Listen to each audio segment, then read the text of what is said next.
and a warm welcome to another exciting episode of the Ladies Club, Mzansi's leading women's sport talk show. Now, thank you so much for joining us as we keep you up to date with all the trailblazers, the game changers, and the amazing women in sport. Now, today we'll be shining the spotlight on women who inspire others through sports. Now, these leading ladies weren't just winning in the sporting fields. I'm telling you, they'll continue to motivate us to become a better person. Now, we'd like to hear your views, so do get involved with us on social media platforms. So find us on Twitter at Sport, at SABC, at Lebo Motswedi, and just use the hashtag The Ladies Club. We're also on Facebook as SABC Sport. Now, we have two very, very amazing and awesome guests with us. We'll be chatting to Natasha WEBBER and NICKY WENHOLD, who are hard at work trying to qualify for Tokyo Olympic Games in beach volleyball. Now, they're right here in studio to share their story because I'm pretty sure they have an incredible story. It is Natasha and NICKY. Good morning and welcome to the Ladies Club. Morning. Morning, Lebo.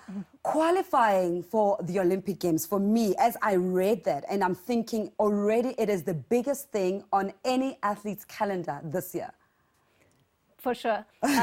We really didn't expect to be doing this so quickly, but all of a sudden we were in the run for it, and we played that first round of qualifiers in Maputo 2 weeks ago, and here we are in the next round. Why beach volleyball? I grew up in a very sporty family. I grew up actually playing indoor volleyball. Wow. My mom used to play, so that's how I got introduced to the sport, and my dad coached me for quite a long time. So volleyball runs in my blood, and it's just such an amazing sport. You know, you're out in the, in the open, playing on the beach. Yeah. Unfortunately, living in Joburg, it's fun. You know, we get on the sand, not necessarily at the beach, but it's an amazing and exhilarating sport. Now, a lot of people might be thinking, all right, beach volleyball, South Africa, Olympic Games is perhaps not one of the sporting codes that would be associated with South Africans qualifying for an Olympic game. How difficult a task has it been for you? Well, the first round we've got to tick off so we can go to the second one. Yeah. So there's still quite a long path before we would qualify. So we played the Maputo one. The next one will be, we don't know where it is, we don't know when, but it will be before the end of March. So we know already that there's the 5 countries that we're going to play against. And then after that, all of Africa will come together and only one team will go through to qualify. So all of Africa has 1 ladies and 1 men's team. Sure, it's a little bit tight then, Natasha. It's going to be a very tough journey, but we are training hard. I mean, I think we've got one goal in mind. Yeah. We currently have 2 teams per gender, so there's 4 ladies and 4 men. Obviously, that's the requirement from the African volleyball community in terms of the qualification. So only 2 go on to qualifying for the Olympics, which is sad. But we're training hard, we're working hard. You know, it's a partnership that's been going on for quite some time. Our paths split for a couple of years, and now we found our way back to each other as a partnership, and we're just taking it from strength to strength. All right, it sounds like quite a nail-biting journey that they currently are. We'll definitely continue with our chat in a bit. For now, though, let's set the tone with an inspiring quote. And this one comes from the 3-time beach volleyball Olympic gold medalist. That's Mr. May Trina. And she says, have a dream and really have the passion for what you're doing. I see my guests nodding there. Mr. May Trina was a powerful force on the court in both the indoor and beach game and is widely regarded as the most successful female beach volleyball player. She and her partner, Kerry Walsh Jennings, are considered the greatest beach volleyball team of all time and were the first Americans, in fact, to get a gold medal in beach volleyball. They won 3 straight Olympic gold medals back in 2004, 2008, and the 2012 Olympic Games. And Misty then retired with 112 tournament wins, including 43 international titles. Ladies, as I was mentioning our code, you both nodded. Why is that? I guess they're the icons in the sport. Yeah. You know, when we grew up, I mean, I don't think Nicky has been involved in beach volleyball for as long as I have, but Misty May used to be a hero of mine. And just the defensive skills, the playing skills, the passion has gotten her where she You know, with 3 gold medals, it's amazing in the Olympics, and we can just strive to be there. we've got a lot of challenges ahead, you know, but they are, like I said, our heroes from when we were very young. And yeah, we can only aspire to do and, you know, do the best we can to get there one day. And how does it make you feel to see that such incredible women have been there? Just reading her quote and what she says about passion and loving what you do and making sure that that is your drive in succeeding and getting that gold medal. Well, you definitely need to be passionate in any sport to achieve something. You need to work hard because no one only does the sport, especially in South Africa, we also all have a job. But what you mentioned just now when you mentioned Kerry Welch-Jennings, who played with Misty May, she's actually still playing and she's still competitive and she's older than we are actually. So it's people, she's 43 or 42 now, I think. Wow. I checked that. And it's so inspiring to see older ladies also still being competitive. So it makes us very happy to see people our age also still being very competitive, and that's very inspiring. All right, it is Natasha and Nicky in studio here to basically show us that age is really nothing but a number. We continue that conversation right after this.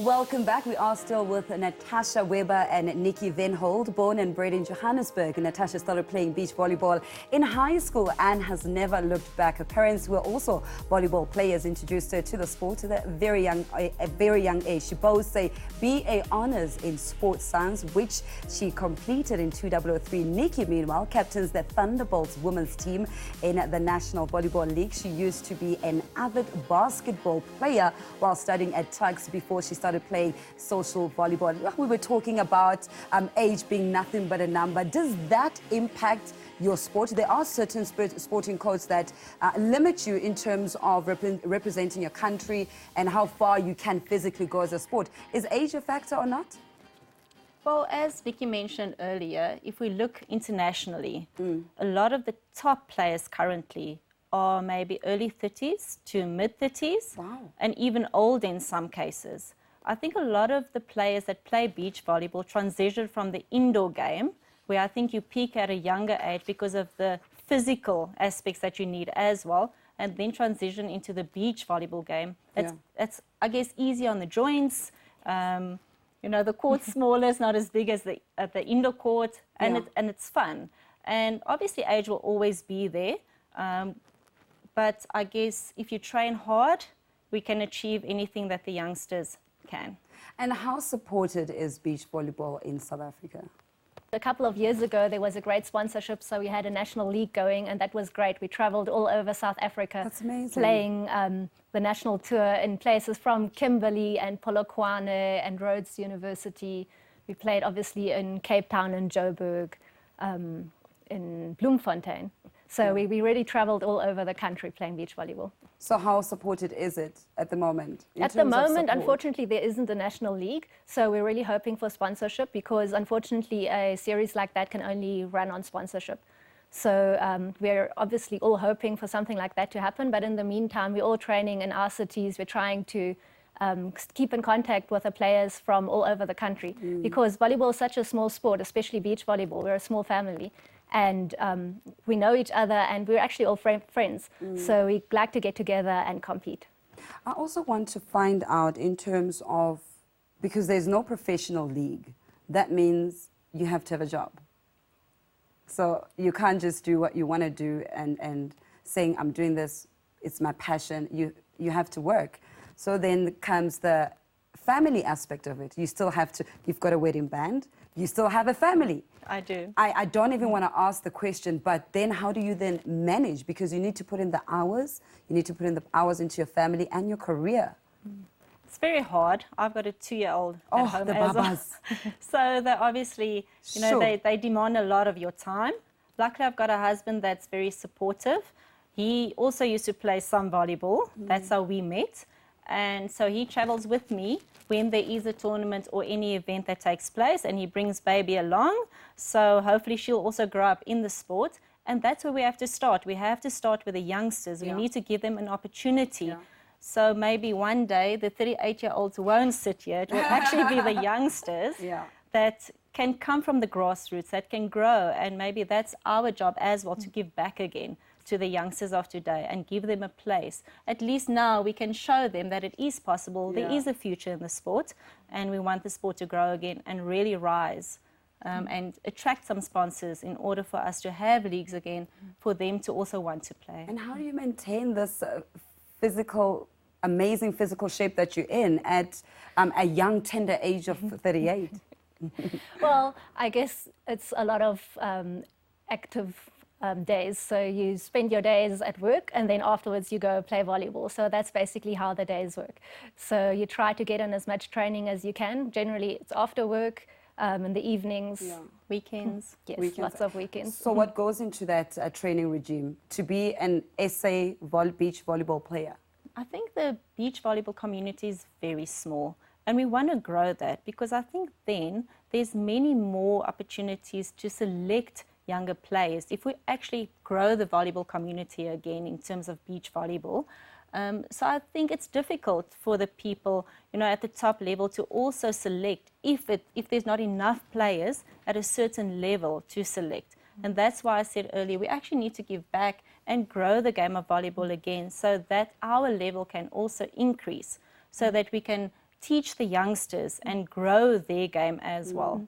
Yeah, international participation is great, but before that, you need to have a whole big pool of youngsters playing the game, so that you can have the opportunity to grow and play against each other. Okay, we've tried, not even you, but as a country, because it is a country that has tried to qualify for the Olympic Games back in 2012. What do you think is different in trying to qualify this time around? I tried to qualify for 2012. Unfortunately, we were knocked out. Mauritius qualified. And it was very sad. Obviously, we all have that goal in mind. We all want to go to the Olympics.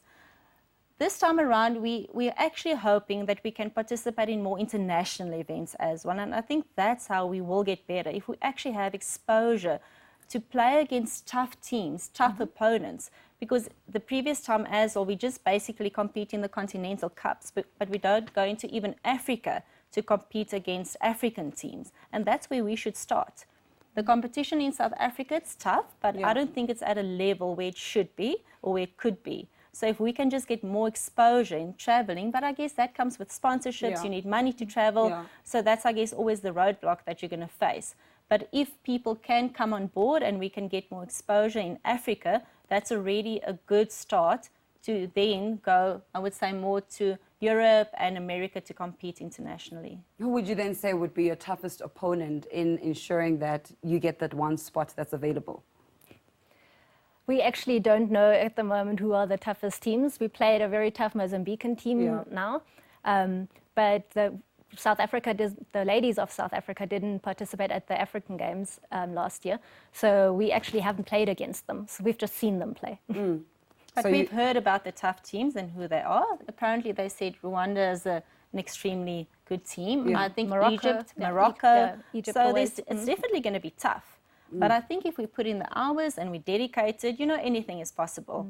If there's a will, there's a way. Eh? Absolutely, absolutely. And what about gender inequalities? Do you have any of that experience in beach volleyball that you find in other sporting codes? For example, football, we're still fighting the same fight, yet it's 11 v 11. In your sporting code? I would say the last 6-7 years, it's changed. Before that, the prize money for the men used to be more than for the ladies. But then they changed it. And obviously, you need the correct people at an administration level to actually want to empower ladies as well, so that we can also compete. Because I think sometimes the ladies attract many more spectators than the men. Sometimes, there's lots of reasons for that. Yes. But it's really nice to see that, for example, the ladies and the men have an opportunity now to qualify, and that they haven't actually spent money on only one gender, for example, the males, they've actually included the ladies in this round as well to try and qualify. All right, we'll continue our conversation with both Natasha and Nikki, beach volleyball players whose only task this time around in 2020 is to represent South Africa come Tokyo 2020 Olympic Games. And they're trying to qualify, beating other best African countries like Egypt and Morocco as well. But we're going to take a quick break. When we come back, we look at the leading lady in our trailblazer.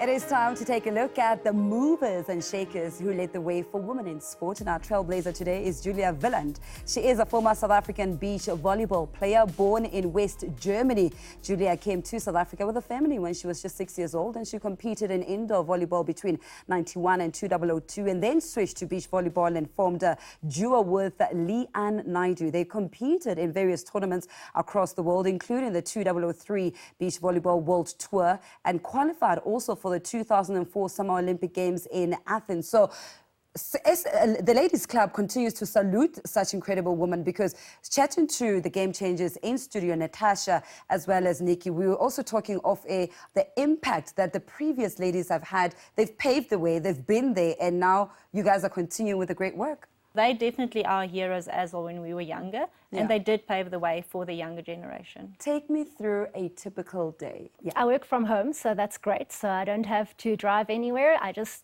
go to my desk and I start working. I'm a graphic designer, so I spend basically my entire day just staring at a screen. But I enjoy doing what I do, but I always have something to look forward to do, because basically every day after work there's volleyball to go to. Sure, all right. And so I play volleyball for Tuks, indoor volleyball. Oh, wow, that's amazing. So at least twice a week I play indoor volleyball, and then in between the days I always try to make an appearance on the beach. For me, my day is a bit longer because I have to get up very early, sit in traffic, also stare at a screen most of the time. I'm in marketing for a pharmaceutical company. And then afterwards, obviously, I rush home to get to baby because she's still very small. But, you know, you do make the time. I'm also part of the Tuks indoor volleyball team. But the traveling is a bit tough, obviously, to get to training because it's in Pretoria and I live in Johannesburg. But, you know, you try to get to at least training once to twice a week indoor, because we both still play indoor volleyball. And then I would say Nikki plays more beach during the week. And now that we're on this journey, you know, we're going to definitely get together much more often. And then in between Pretoria and Joburg, we're going to get as much time on the sand as possible. And then, on weekends, I guess, from morning to evening, that's what we'll be doing. And some time in the gym. No, there's got to be lots of time on the sand, and that's the best place to be in summer. That's true. So you guys have the best of both worlds, basically. We do. Tell me about the obstacles that you guys face within beach volleyball that you're currently facing now, things that haven't changed, things that have changed, things that will be better in the future as well. First of all, South Africa is a perfect country for beach volleyball because we have so many beaches, because the coastline is so long.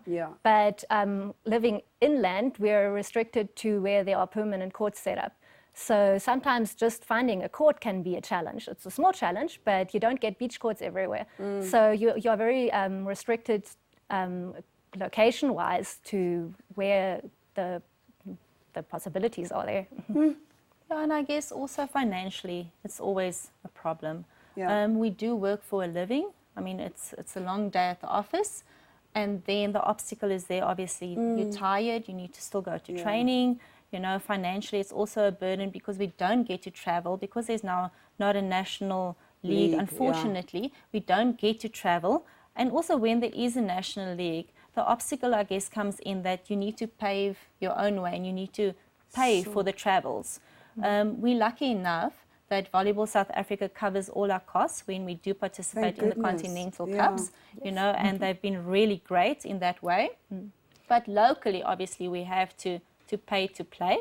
Or you organise your own tournament. We've been doing that a lot. So just to get exercise, we organise our own tournaments, and we. That's exciting. Yes, and then we get our local players together, and that's a great way to grow the sport as well.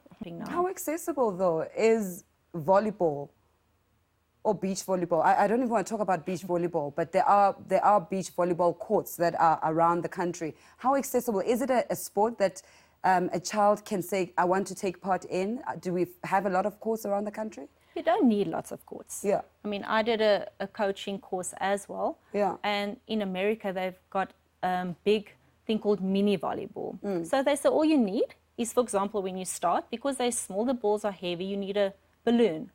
For example, you need like a little string. You tie it from the one piece of... It's actually quite fun, actually. Exactly, it's fun. You know, you just tie a string and they play over a net, you know. So after that, you kind of like make the ball heavier. You let them play. So that's where we need to start. So it's very accessible. We always think, you know, you need a net, you need sand, you need the proper surface. But there's lots of players that's come through those challenges. You know, players from, for example, a disadvantaged background. They don't have courts, but they come and they excel.